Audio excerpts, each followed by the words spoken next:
Hello विद्यार्थी मित्रांनो, नमस्कार. तुमच्या सगळ्यांचं स्वागत आहे आपल्या या स्पेशल क्लासमध्ये. विद्यार्थी मित्रांनो, आतापर्यंत मागच्या सेशनमध्ये आपण बघितलं की एमपीएससी ही परीक्षा आहे ती नेमकी कोणत्या पदांसाठी परीक्षा घेते किंवा एमपीएससी हा नेमका कोणता आयोग आहे, ठीक आहे, किंवा महाराष्ट्रामध्ये क्लास 1 आणि क्लास 2 अधिकाऱ्याची जी भरती आहे किंवा रिक्रुटमेंट आहे ती एमपीएससीच्या मार्फत केल्या जाते. त्याच्या संदर्भातली सगळी माहिती आपण घेतली होती. पण आजच्या लेक्चरमध्ये मात्र आपण एक स्पेशल माहिती घेणार आहे आणि ती म्हणजे उपजिल्हाधिकारी नावाचं जे पद आहे, या उपजिल्हाधिकारी पदाची माहिती आपण या ठिकाणी घेणार आहे. एमपीएससीच्या परीक्षेमधून भरल्या जाणारं सर्वोच्च पद जे आहे ते उपजिल्हाधिकारी असतं. त्याला एसडीएम असं म्हटलं जातं, म्हणजे सब डिव्हिजनल मॅजिस्ट्रेट असंही म्हटलं जातं. त्याला डेप्युटी कलेक्टर असंही म्हटलं जातं किंवा त्याला प्रांताधिकारी असंही म्हटलं जातं. एमपीएससीतून परीक्षा देणारा जो कोणताही विद्यार्थी किंवा विद्यार्थिनी असेल त्यांची ड्रीम पोस्ट म्हणजे हे पद आहे. कारण एमपीएससीच्या परीक्षेमध्ये जे टॉप मोस्ट मार्कवाले विद्यार्थी असतात त्यातले मॅक्सिमम विद्यार्थी जे आहे ते मॅक्सिमम विद्यार्थी या पदाचा प्रिफरन्स जो आहे तो इंटरव्ह्यू मध्ये असताना टाकत असतात. त्याच्यामुळे हे जे पद आहे ते नेमकं काय आहे, याला कोणते पॉवर असतात, ठीक आहे, हे ग्लॅमरस पोस्ट का आहे, याच्या संदर्भातली सगळी माहिती आपण या लेक्चरमध्ये घेऊया. ठीक आहे, चला. तर आता बघा, उपजिल्हाधिकारी ही जी पोस्ट आहे ती ड्रीम पोस्ट आहे. ही ड्रीम पोस्ट मिळवण्यासाठी महाराष्ट्रातला विद्यार्थी जो आहे तो अभ्यास करत आहे. या ठिकाणी तुम्हाला उपजिल्हाधिकाऱ्याचं कॅबिन दिसत आहे. त्या कॅबिन मध्ये त्याचा जो टेबल आहे त्याच्यावरती तुम्हाला हे राष्ट्रीय मानक जे आहे ते तुम्हाला या ठिकाणी दिसत आहे. मागे इथे कोणते कोणते उपजिल्हाधिकारी येऊन गेले किंवा सब डिव्हिजनल मॅजिस्ट्रेट येऊन गेले, ठीक आहे, किंवा उपविभागीय अधिकारी येऊन गेले, त्याचं नाव तुम्हाला या ठिकाणी दिसत असेल. ठीक आहे, आता याच्यामध्ये नाहीये पण तिथे असते. त्यानंतर या ठिकाणी बघा, ही इनोवा गाडी आहे आणि या इनोवा गाडीवरती लिहिलेला आहे एसडीएम, म्हणजे सब डिव्हिजनल मॅजिस्ट्रेट. ओके.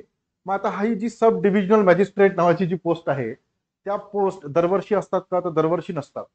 जसं मागच्या वर्षी होत्या पण आता या वर्षीच्या रिक्रुटमेंट मध्ये ती पोस्ट नाहीये, पण नंतर ऍड होण्याची शक्यता आहे. चला तर मग आपण ही जी उपजिल्हाधिकारी पोस्ट आहे त्याची माहिती घेऊया. एमपीएससी मधून भरल्या जाणारी डेप्युटी कलेक्टरची जी नोकरी आहे ती अत्यंत प्रतिष्ठेची असते आणि त्याला महत्वाच्या जबाबदाऱ्या असतात. मग जबाबदाऱ्या कोणत्या कोणत्या असतात, तर त्याला जिल्हा स्तरावरील विविध प्रशासकीय कामांचं व्यवस्थापन करण्यासाठी जिल्हाधिकाऱ्यांना मदत करण्याची जबाबदारी असते. जिल्हा लेवलला एक जिल्हाधिकारी असतो ज्याला आय ए एस म्हटलं जातं.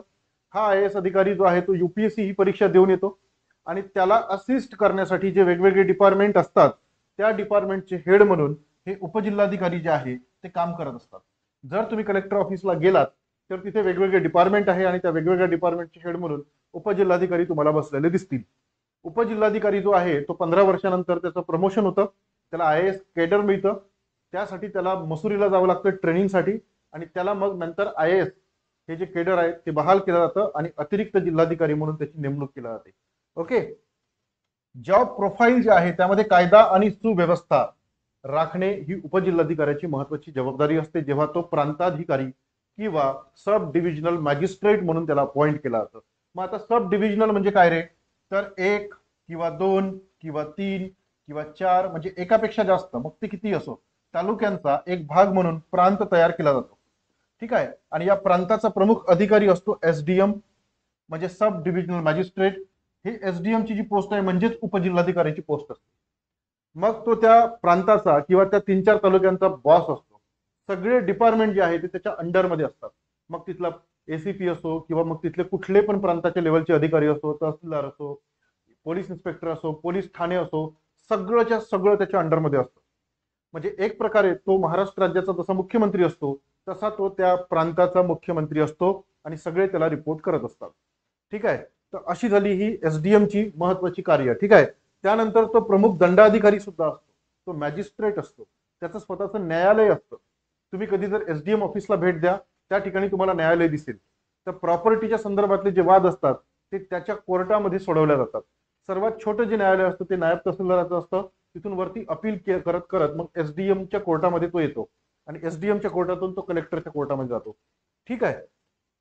त्यानंतर जिल्हाधिकारी जी काही पॉलिसी इम्प्लिमेंट करतो किंवा वरून राज्य सरकारकडनं ज्या पॉलिसी इम्प्लिमेंट करून येतात, पॉलिसी येतात त्यात त्याला इम्प्लिमेंट करण्याचं काम या उपजिल्हाधिकाऱ्याचं असतं. ठीक आहे. त्यानंतर लोककल्याण राखण्यासाठी आणि जिल्ह्यातील शासकीय कार्यालयांचं कामकाज सुरळीत पार पाडण्यासाठी उपजिल्हाधिकारी जो आहे त्याला अपॉइंट केला जातो. मग आता तुमच्या मनामध्ये प्रश्न निर्माण होत असेल की सर त्याला स्वतःचा बंगला असतो का? असतो. ठीक आहे, तो क्लास 1 दर्जाचा अधिकारी आहे, तो गॅझेटेड ऑफिसर आहे, त्याच्या सहीला महत्व आहे. ठीक आहे, त्याच्या सहीने अनेक महत्वाची जी कामं आहे ती कामं पूर्ण होतात. ओके. त्यामुळे त्याला घर असतं, ठीक आहे, घरावर चौकीदार असतो म्हणजे कॉन्स्टेबल वगैरे असतात, त्याच्या संरक्षणासाठी कॉन्स्टेबल असतात, त्याचं जे ऑफिस असतं त्या ऑफिस पर्यंत गाडी त्याला घेऊन जाते, म्हणजे गाडी त्याला बहाल केलेली आहे राज्य सरकारने, ठीक आहे. त्यानंतर त्याचं ऑफिस असतं, ऑफिस तुम्ही बघितलेलं आहे, कॅबिन एकदम पाहण्यासारखं असतं, काही प्रश्न नाहीये. काही पोरं जे आहे ते कॅबिन वगैरे बघून आकर्षित होतात, पण त्यापेक्षा त्याला जे पॉवर आहे आणि ते पॉवर वापरून तो किती चांगलं काम करू शकतो त्याच्याकडे बघून आपण अट्रॅक्ट झालं पाहिजे, बरोबर आहे की नाही. तर मग त्याला चांगलं ऑफिस असतं, ठीक आहे, स्टाफ असतो मोठा, बाहेर 2-3 चपराशी थांबलेले असतात, तुम्ही बेल वाजवल्याबरोबर ते धावत येतात, तुमचं रक्षण करण्यासाठी बॉडीगार्ड असतो, चांगलं घर असतं, गाडी चांगली असते, ठीक आहे, आणि पॉवर सुद्धा खूप चांगले असतात, म्हणजे 3-4 तालुके तुम्हाला ऍडमिनिस्ट्रेट करावे लागतात, ठीक आहे. तर हे अशा पद्धतीने उपजिल्हाधिकाऱ्याची पोस्ट असते. त्यानंतर उपजिल्हाधिकाऱ्याच्या अधीनस्थ म्हणजे त्याच्या अंडरमध्ये असलेले जो अधिकारी वर्ग आहे त्याच्या कामाचं ते परीक्षण करतात, तो अहवाल ते वरच्या अधिकाऱ्याला पाठवतात. आता हा जो प्रकार आहे तो आपल्या देशामध्ये ब्रिटिश गव्हर्नमेंटने आणला, ठीक आहे. नोकरीमध्ये स्थानिक समुदायाशी संवाद साधणे, तक्रारीचं निराकरण करणे, तुम्ही जर एखाद्या वेळा कास्ट सर्टिफिकेट काढायला गेला तर त्याच्यावर एसडीओची किंवा एसडीएम जो आहे, सब डिव्हिजनल मॅजिस्ट्रेट किंवा सब डिव्हिजनल ऑफिसर, त्याची सही असते, त्याच्या सहीनेच तुम्हाला ते सगळे डॉक्युमेंट्स जे आहे ते मिळतात, ठीक आहे. त्यानंतर पोलीस प्रशासनाला हाताशी घेऊन संपूर्ण तालुक्यामध्ये किंवा प्रांतांमध्ये कायदा आणि सुव्यवस्था राखणे ही त्याची जबाबदारी असते. पोलीस प्रशासन त्याच्या अंडरमध्ये येते. तुम्ही एसीपी जरी झाला आणि ती जरी उपजिल्हाधिकाऱ्याच्या समकक्ष इक्विव्हॅलंट पोस्ट असली तरी पण एसीपी त्याला सॅल्यूट मारतो, कारण तो सब डिव्हिजनल मॅजिस्ट्रेट असतो, ठीक आहे. त्याच्यामुळे हा मुद्दा लक्षात घ्यायचा आहे. दोघांचाही पगार सेम असतो, तो मुद्दा नाहीये, पण पॉवर जे आहे ते एसडीएम ला सर्वात जास्त असतात.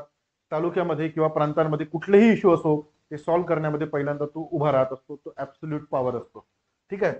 त्यानंतर प्रशासकीय कर्तव्याव्यतिरिक्त इतर जबाबदाऱ्या त्याला पार पाडाव्या लागतात, जसं की आपत्कालीन परिस्थितीमध्ये निवडणुका घेणे आणि आपत्ती व्यवस्थापन है ना, म्हणजे आपत्ती व्यवस्थापन, डिझास्टर मॅनेजमेंट, पूर आला, भूकंप झाला किंवा इतर कुठल्या गोष्टी झाल्या तर त्याचा तो अंतिम अधिकारी आहे, ठीक आहे. त्यानंतर मग निवडणुका असेल आपल्या देशामध्ये, राज्यांमध्ये, ठीक आहे, तर त्याच्यामध्ये त्याला जबरदस्त पॉवर असतात, तो ऍब्सोल्यूट पॉवर असतो. त्यानंतर जिल्ह्यांचा सर्वांगीण विकास व्हावा किंवा प्रांताचा विकास व्हावा म्हणून तो बाकीच्या सगळ्या विभागांना जुळवून घेतो, सगळ्यांमध्ये समन्वय राखतो आणि प्रॉपर काम करतो. आणि एक चांगला अधिकारी किती बढिया चेंज करू शकतो हे तुम्हाला माहिती असेल. पण दुर्दैव हे आहे की एमपीएससी मधून जेवढे अधिकारी भरल्या जातात त्यातले फक्त हाताच्या बोटावर मोजण्या इतके अधिकारी हे आपल्याला प्रामाणिकपणे काम करताना दिसतात, आणि बाकीच्या लोकांना फक्त त्या पदाची क्रेज असते आणि एकदा ते त्या पदावर गेले की मग बाकीच्या सगळ्या गोष्टी विसरतात, ठीक आहे. तुमच्यासोबत असं झालं नाही पाहिजे, तुम्ही प्रामाणिकपणे काम केलं पाहिजे हे अपेक्षित आहे याच्यामध्ये, ठीक आहे. आता उपजिल्हाधिकारी बनण्यासाठी तुम्हाला काय करणं गरजेचं आहे, ठीक आहे.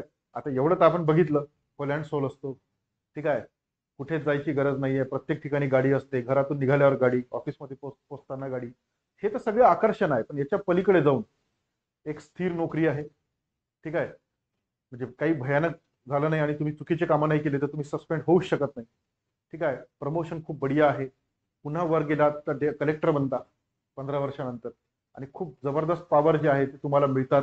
ते पॉवर हे चांगल्या गोष्टीसाठी मिळतात, है ना. तुम्ही सुपरमॅनची किंवा मार्वेलची मूवी बघितली असेल तर त्याच्यामध्ये ते म्हणतात की जर तुला इतकी पॉवर आहे याचा अर्थ असा आहे की तुला या जगामध्ये काहीतरी चांगलं करायचं आहे म्हणून तुला हे पॉवर मिळालेले आहे, ठीक आहे. तर मग तुम्हाला हे जे पॉवर्स मिळालेले आहे ते चांगलं करण्यासाठी पॉवर्स मिळालेले आहे. आणि हे जे पद आहे ते ब्रिटिशांनी तयार केले, याच्या आधी आपल्या देशामध्ये काही उपजिल्हाधिकारी किंवा डेप्युटी कलेक्टर हे पदच नव्हतं, ठीक आहे. मग आता उपजिल्हाधिकारी बनायचं असेल तर काय करणं गरजेचं आहे, तुम्हाला एमपीएससी राज्यसेवा ही परीक्षा देणं गरजेचं आहे, ठीक आहे. आणि राज्यसेवा परीक्षा देणं फक्त गरजेचं नाहीये, तर तुम्हाला त्याच्यामध्ये टॉप करणं गरजेचं आहे. जर तुम्ही टॉप केलं आणि त्या वर्षी जर पद असेल उपजिल्हाधिकाऱ्याची तर तुम्हाला ते नक्की मिळेल. मग कितीवा नंबर आला पाहिजे ते काही नाहीये, म्हणजे किती पदं असते त्याच्यावरती डिपेंडंट असतं, ठीक आहे. त्यानंतर तुम्ही ओपन कॅटेगरीमध्ये असाल तर 38 वर्षापर्यंत ही परीक्षा देऊ शकता, आणि एससी एसटी ओबीसी कॅटेगरीमध्ये असाल तर तुम्ही वयाच्या 43व्या वर्षापर्यंत ही परीक्षा देऊ शकता. ही परीक्षा देण्यासाठी डिग्री कोणती असली पाहिजे, तर एनी ग्रॅज्युएट असला पाहिजे, एनी ग्रॅज्युएट, कोणत्याही फील्डमधून तुमचं ग्रॅज्युएशन कंप्लीट झालेलं पाहिजे किंवा तुम्ही ग्रॅज्युएशनला फायनल इयरला पाहिजे तर तुम्ही ती परीक्षा देऊ शकता. तुम्ही भारतीय नागरिक पाहिजे, ठीक आहे. त्यानंतर शारीरिक मानकं, तर उपजिल्हाधिकारी बनण्यासाठी तुम्हाला कोणतीही शारीरिक मानकं नाहीये. तुम्ही 6 साडेसहा 7 फुटाची असली तरी चालते, 3 फुटाची असली तरी चालते, तुम्ही जर ब्लाइंड असाल तरी चालते, तुम्हाला शारीरिक कुठलाही व्यंग असेल तरी काही प्रश्न नाही, तुम्ही कोणत्याही परिस्थितीमध्ये असाल तरी तुम्ही उपजिल्हाधिकारी बनू शकता, ठीक आहे. त्यानंतर उपजिल्हाधिकाऱ्याचा पगार किती असतो? आता बरेचसे लोक पगार विचारतात, पण ऍक्च्युली असं म्हटलं जातं की हे जे क्लास 1 दर्जाचे अधिकारी असतात त्यांचा कधी पगार विचारायचा नसतो, कारण फार मोठे मोठे पैसे जे आहे फंड त्यांच्या सहीने निघतात. ठीक आहे, तर या गोष्टीवर तर आपण बोललं नाही पाहिजे, कारण आपल्या सगळ्या विद्यार्थ्यांकडनं प्रामाणिकपणाचीच अपेक्षा आहे की तुम्ही चांगले प्रामाणिक अधिकारी बनाल आणि फक्त पगारावर तुम्ही जगाल. तर मग आता जे विद्यार्थी असे प्रामाणिक असतात त्यांच्यासाठी पगार महत्वाचा असतो. तर हा पगार किती असतो? तर डेप्युटी कलेक्टर हा जो हे जे पद आहे ते महाराष्ट्र लोकसेवा आयोगामध्ये एक गट अ चं पद आहे, म्हणजे क्लास 1 चं पद आहे. आणि राज्यातील जेवढी पद आहे त्याच्यामध्ये सर्वात प्रतिष्ठित असं हे पद मानलं जातं, एमपीएससी मधलं सर्वात प्रतिष्ठित. कारण सगळे लोक त्याला सल्यूट करत असतात, कारण ते ऍब्सोल्यूट पद आहे. जे उपविभागीय डिपार्टमेंट मधलं म्हणजे प्रांताच्या लेवलचं कलेक्टरच त्याच्यावरती आहे फक्त. तर या पदासाठी आकर्षक वेतन आहे. ताजी म्हणजे आता सध्या जे काही पगार जे आहे ते अपडेट झालेले आहे त्यामध्ये 56,100 ते 1,77,500 हे मॅक्सिमम सॅलरी आहे. यानंतर मग त्याचं प्रमोशन होतं. तर आणि त्याच्यासोबत इतर महागाई भत्ते, बाकीचे लाभ, वेतन पॅकेजमध्ये मूळ वेतन, घरभाडे भत्ता, प्रवास भत्ता, वैद्यकीय सुविधा, ठीक आहे, ह्या बाकीच्या सगळ्या गोष्टी ज्या आहेत त्याच्यामध्ये ऍड केल्या जातात. आणि जर आपण पूर्ण पगार काढला तर जवळपास 90,000च्या आसपास पगार जातो. ठीक आहे, आणि कटकुट करून तुमच्या हातामध्ये जवळपास 80,000च्या आसपास, 80 ते 84,000च्या आसपास तुम्हाला पगार जो आहे तो मिळतो. हा झाला पगार. याच्या व्यतिरिक्त खूप मोठं घर मिळतं, नोकर चाकर मिळतात. ठीक आहे, आणि बाकीच्या सगळ्या गोष्टी तुम्हाला मिळतात. आणि जर तुम्ही शहराच्या ठिकाणी लागला, मोठ्या शहरामध्ये, त्यावेळेस तुम्हाला स्वतंत्र घर नाही मिळत, तुम्हाला तिथे फ्लॅट मिळतो. ठीक आहे, त्यांच्या ज्या शासकीय वसाहती असतात तिथला फ्लॅट मिळतो. पण जर तुम्ही प्रांत अधिकारी झाला म्हणजे एसडीएम झाला तर मग मात्र तुम्हाला बंगला मिळतो. हा मुद्दा लक्षात ठेवायचा आहे. क्लिअर आहे? डेप्युटी कलेक्टर जे आहे त्याचं जे वेतनाचं पॅकेज आहे तर ते आपण आता बघितलं. पण आता उपजिल्हाधिकारी आपल्याला बनायचं असेल तर आपण काय केलं पाहिजे? मी जी तुम्हाला एक गोष्ट सांगतो की भारत देशामध्ये जेवढेही सर्व्हिस आहे त्या सर्व्हिसेसमध्ये सर्वात बेस्ट सर्व्हिस जर कोणती असेल तर ती पहिली आय ए एस आहे. ठीक आहे, आय ए एस पेक्षा दुसरी कोणतीच चांगली सर्व्हिस नाही. ठीक आहे, हे झालं इंडियाच्या लेवलवर. आणि मग जर तुम्ही म्हटलं की महाराष्ट्राच्या लेवलवर कोणती पोस्ट सगळ्यात बेस्ट आहे, तर महाराष्ट्राच्या लेवलवर फक्त आणि फक्त उपजिल्हाधिकारी ही सर्वात बेस्ट पोस्ट आहे. त्याच्यापेक्षा दुसरी पोस्टच नाही चांगली. ठीक आहे, सर्वात बेस्ट, सर्वात जास्त पॉवर तुम्हाला एन्जॉय करायला मिळतात. तर मग तुम्ही बनणार कसं? तर बघा, लक्षात घ्या, पहिल्यांदा तुम्हाला परीक्षा पॅटर्न आणि अभ्यासक्रम समजून घेणं गरजेचं आहे. सिलेबस डाउनलोड करायचा आहे. सिलेबस डाउनलोड केल्यानंतर तुम्हाला बढिया प्लॅन तयार करायचा आहे. प्लॅन तयार करत असताना सध्या काय बदल आहे ते तुम्हाला लक्षात घेऊन हा प्लॅन करायचा आहे. त्यानंतर तुम्हाला रेफरन्स बुक जी आहे ती निवडायची आहे. एकदम प्रॉपर पुस्तकं निवडायचे जिथून जास्तीत जास्त प्रश्न आउटपुट मिळेल. त्यानंतर मागील वर्षाच्या प्रश्नपत्रिका आणि मॉक टेस्ट ज्या आहे त्याचा तुम्हाला सराव करणं गरजेचं आहे. मागील वर्षाच्या प्रश्नपत्रिका म्हणजे फक्त आणि फक्त 5 वर्षाच्या प्रश्नपत्रिका ज्या आहे त्याचा तुम्हाला अनालिसिस करायचा आहे. हे कंपल्सरी आहे. हे व्हेरी व्हेरी इम्पॉर्टंट स्क्वेअर आहे. जर तुम्ही हे नाही केलं तर मग मात्र तुम्हाला एमपीएससीचा पॅटर्नच लक्षात येणार नाही. आणि एकदा एमपीएससीचा पॅटर्न लक्षात नाही आला तर मग सगळं वांदा आहे. ठीक आहे, त्यानंतर मग आता डिस्क्रिप्टिव्ह पॅटर्न येणार आहे उपजिल्हाधिकारी या पदासाठी. त्यामुळे तुम्हाला तुमचं जे रायटिंग स्किल आहे ते तुम्हाला खूप जास्त प्रकारे डेव्हलप करणं गरजेचं आहे. तुम्हाला टाइमचं प्रॉपर मॅनेजमेंट करणं गरजेचं आहे. ते स्किल तुम्हाला शिकायची आहे. आणि तुम्हाला नेहमी पॉझिटिव्ह राहणं आवश्यक आहे आणि आत्मविश्वासी राहणं गरजेचं आहे. तुम्ही स्वतःपेक्षा जास्त तुम्हाला कोणीही ओळखू शकत नाही, म्हणून तुम्हाला स्वतःवर जास्त कॉन्फिडन्स असला पाहिजे. बरोबर आहे, ओव्हर कॉन्फिडन्स नाही म्हणत आहे, जास्त कॉन्फिडन्स असणं गरजेचं आहे. ठीक आहे, प्रबळ विश्वास हीच यशाची गुरुकिल्ली आहे असं आपण म्हणतो की नाही, तर ते असणं गरजेचं आहे. आणि जर तुम्ही असं केलं तर 1 वर्ष तुम्ही जर व्यवस्थित अभ्यास केला, एकदम प्रॉपर गायडन्स खाली, एक योग्य मार्गदर्शनाखाली, हा शब्द मी या ठिकाणी लिहितो. ठीक आहे, योग्य मार्गदर्शन. नाही तर बरेचसे विद्यार्थी आहे की जे 5 वर्ष 10 वर्ष अभ्यास करतात पण त्यांना योग्य मार्गदर्शन न मिळाल्याने ते भरकटतात. जर तुम्ही हा अभ्यास केला तर 1 वर्षामध्ये तुम्ही पोस्ट काढता. ठीक आहे, निघू शकते, बऱ्याच विद्यार्थ्यांनी काढलेली आहे. मग आता योग्य मार्गदर्शन तुम्हाला मिळणार कुठून? तर आपला हा जो टेक्स्टबुकचा प्लॅटफॉर्म आहे त्या प्लॅटफॉर्मवरून तुम्हाला प्रत्येक परीक्षेचं एकदम प्रॉपर गायडन्स मिळेल. ठीक आहे, आणि मी स्वतः एमपीएससीला शिकवतो. अनेक विद्यार्थी जे आहेत ते आपल्या मार्गदर्शनाखाली अधिकारी बनलेले आहेत. मग क्लास 2 प्लस पासून तर क्लास 1 पर्यंतचे अधिकारी आहेत ते आज प्रशासनामध्ये कार्यरत आहेत. त्यांना सुद्धा योग्य मार्गदर्शन केलं. बरेचसे विद्यार्थी असे आहेत की जे ऑलरेडी 1-2 अटेम्प्ट दिलेले, 3-4 अटेम्प्ट दिलेले विद्यार्थी होते, पण त्यांना प्रॉपर गायडन्स न मिळाल्याने त्यांना ती मार्क घेता आले नाही. तर त्यांना सुद्धा आपण गाईड केलं आणि ते सुद्धा सेवेमध्ये आहे. जर तुम्ही हे स्वप्न पाहत असाल की मला उपजिल्हाधिकारी बनायचं आहे आणि मला प्रशासनामध्ये जायचं आहे आणि ते प्रामाणिकपणे काम करायचं आहे आणि परिवर्तन आणायचं आहे, तर तुम्ही टेक्स्टबुक सुपर कोचिंगमध्ये ज्या काही बॅचेस सुरू झालेल्या आहे, राज्यसेवेसाठी स्पेशल बॅच सुरू झाली आहे, कंबाईनसाठी बॅच आहे, तर त्या बॅच तुम्ही जॉईन करू शकता. तुम्ही महाराष्ट्रातल्या कुठल्याही कानाकोपऱ्यामध्ये असाल तरी अजिबात काही प्रॉब्लेम नाहीये. तुम्ही अगदी गडचिरोलीमध्ये असाल, तुमच्याकडे मोबाईल असेल, तरी तुम्ही ऑनलाईन क्लास पाहू शकता. ऑनलाईन क्लासचा फायदा काय आहे की तुम्ही ऑफलाईन क्लासला जर गेला आणि 4 दिवस जर तुम्ही अबसेंट राहिला तर तुम्हाला ते मिळत नाही. पण ऑनलाईन क्लासचा फायदा हा आहे की तुम्ही 4 दिवस अबसेंट जरी राहिला तरी तो क्लास रेकॉर्ड राहतो, तुम्ही तुमच्या वेळेवर तो पाहू शकता. तुम्ही जॉब करत असाल तर जॉबवरून परत आल्यावर तुम्ही तो क्लास पाहू शकता, कारण प्रत्येक क्लास जो आहे त्याची रेकॉर्डिंग अवेलेबल असते, कारण तुम्ही लाईव्ह नाही करू शकत. दुसरा फायदा हा आहे की याची फीज फार कमी असते. महाराष्ट्रातल्या कानाकोपऱ्यातला कुठलाही विद्यार्थी ऑनलाईन क्लास जो आहे तो जॉईन करू शकतो. जर तुम्ही पुण्यात आला तर 40-50 हजार कंबाईनची, 70-80 हजार 90 हजार एमपीएससीची फी आहे राज्यसेवेची. इथे तुम्हाला 4-5 हजार रुपयांमध्ये हा क्लास लावता येतो. त्यानंतर कितीही वेळा तुम्हाला क्लास पाहता येतो. एक वेळा नाही कळलं दुसऱ्यांदा पहा, दुसऱ्यांदा नाही कळलं तिसऱ्यांदा पहा, तर हा फायदा तुम्हाला होतो. ठीक आहे. त्यानंतर आपण मेंटॉरशिप प्रोग्राम जो आहे तो सुरू केलेला आहे. मेंटॉरशिप प्रोग्राम मध्ये ज्यांनी ऑलरेडी पोस्ट काढलेली आहे ते लोक तुम्हाला गाईड करणार आहे. ते तुम्हाला प्रॉपर सांगणार आहे की तुम्ही अभ्यास कुठून सुरू केला पाहिजे, किती पुस्तकं वाचली पाहिजे, अभ्यास कसा केला पाहिजे, रिव्हिजन कशी केली पाहिजे. याला मेंटॉरशिप प्रोग्राम म्हणतो आपण. आणि एमपीएससी ची तयारी करण्यासाठी जे बुक्स आहेत ते बुक्स सुद्धा आपण प्रोव्हाइड करत असतो. त्याच्यामुळे तुम्हाला घर बसल्या कुठलंही पुस्तक घ्यायची गरज नाहीये. आणि ज्या विद्यार्थ्यांनी अजूनपर्यंत आपल्या टेलिग्राम चॅनलला जॉईन केलं नाही त्यांनी वैभव राऊत टेक्स्टबुक, ठीक आहे, हे जे चॅनल आहे याला जॉईन करा. या चॅनलवरती तुम्हाला आपल्या क्लासच्या नोटिफिकेशन मिळेल. रोज सकाळी 11 वाजता आपलं युट्यूबवर लेक्चर असतं. ठीक आहे. हे लेक्चर सगळ्यांना फ्री आहे, फ्री आहे. ठीक आहे. या लेक्चरमध्ये तुम्हाला एमपीएससी ची सगळी माहिती मिळेल, प्रिव्हियस इयर क्वेश्चन पेपरचं अनालिसिस मिळेल. तुम्ही हे जॉईन करू शकता. ठीक आहे. येस. तर विद्यार्थी मित्रांनो, आज आपण कशाची माहिती घेतली? आज आपण उपजिल्हाधिकारी हे जे पद आहे त्याची पूर्ण माहिती घेतलेली आहे. हे बघा. ठीक आहे. तर हे उपजिल्हाधिकारी पद आहे. तर उपजिल्हाधिकारी पद जे आहे ते मिळवण्यासाठी तुम्हाला काय करावं लागतं, त्याला प्रमोशनच्या संधी कुठे असतात, त्याची पोस्टिंग कुठे होते, तर जास्तीत जास्त त्याची पोस्टिंग जी आहे ती उपविभागीय जे कार्यालय असते तिथे होऊ शकते.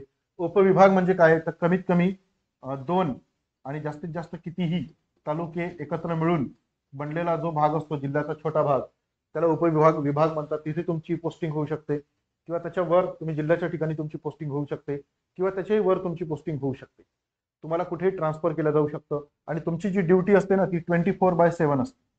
म्हणजे तुम्ही उद्या असं नाही म्हणू शकत तुम्ही झोपलेला आहे, तुम्ही येणार नाहीये, असं नसतं.